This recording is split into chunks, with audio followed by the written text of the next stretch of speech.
அனைவருக்கும் வணக்கம். கிருஷ்ணபாக்கிலிருந்து நான் உங்க ராஜுங்க.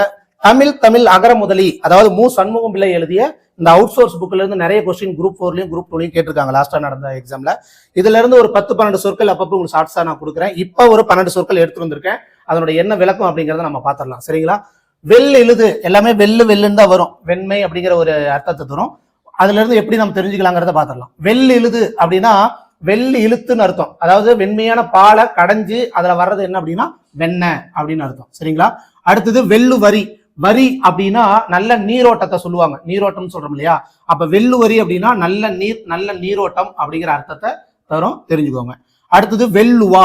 அரசுவா கேள்விப்பட்டிருக்கோம், அமாவாசை. காருவா கேள்விப்பட்டிருக்கோம், பௌர்ணமி. அடுத்தது வெள்ளுவா. வெள்ளுவா அப்படின்னா வெள்ளை யானையை வெள்ளுவா அப்படின்னு சொல்லுவாங்க. இது மரபு தொடர்லயே கேட்கலாம். சரிங்களா? ஓகே. அடுத்தது வெள்ளுள்ளி. இந்த உள்ளி அப்படின்னு இருக்கு இல்லையா, இது வெங்காய தாமரையோட பொதுவான பேர் அப்படின்னு சொல்லுவாங்க. உள்ளி அப்படின்னா அப்ப வெள்ளுள்ளி அப்படின்னா வெண்மையான உள்ளின்னு அர்த்தம். வெள்ளையா இருக்கிறது என்ன?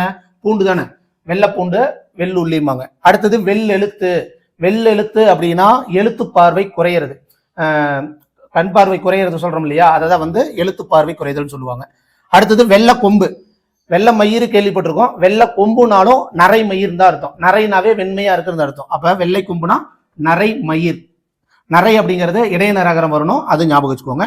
வெள்ளி வரை காப்போன் அப்படின்னா நந்தி சொல்றாங்க, அதாவது நந்தி தெய்வம், நந்தீஸ்வரர். வெள்ளி வரை அப்படின்னா வெள்ளி வரை.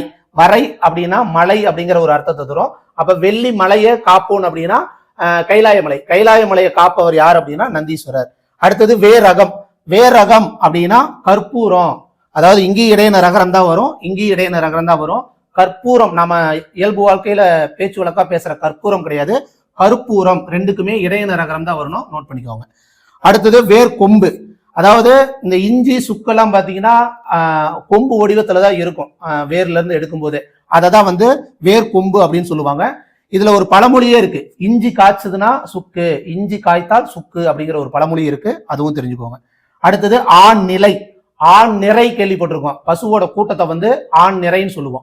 இதே ஆண் நிலை அப்படின்னா பசுவை கட்டுற இடம், அந்த கயிறு போட்டு கட்டுறாங்கல்ல, அததான் ஆண் நிலைன்னு சொல்லுவாங்க, தெரிஞ்சுக்கோங்க. பசு கொட்டில் அப்படிங்கிறது.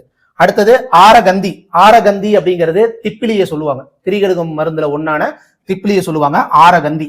திப்பிலிக்கு இன்னும் சில பேர் இருக்கு, அதையும் தெரிஞ்சுக்கோங்க. அரிசி திப்பிலின்னு சொல்லுவாங்க, கோலகம் சொல்லுவாங்க, மாகதின்னு சொல்லுவாங்க, கணம் சொல்லுவாங்க, கிருஷ்ணான்னு சொல்லுவாங்க. இதுல இன்னொன்னு தெரிஞ்சுக்கிறது என்னன்னா, கோலகம் அப்படிங்கிறது வகர லகரம் வரணும், கணம் அப்படிங்கிறது ரெட்டசுலினா வரணும் அப்படிங்கிறதையும் தெரிஞ்சுக்கோங்க. சரிங்களா? ஓகே. இந்த புக்ல இருந்து அடிக்கடி அப்பப்போ உங்களுக்கு ஷார்ட்ஸா வீடியோ பதிவு வரும், யூஸ் பண்ணிக்கோங்க.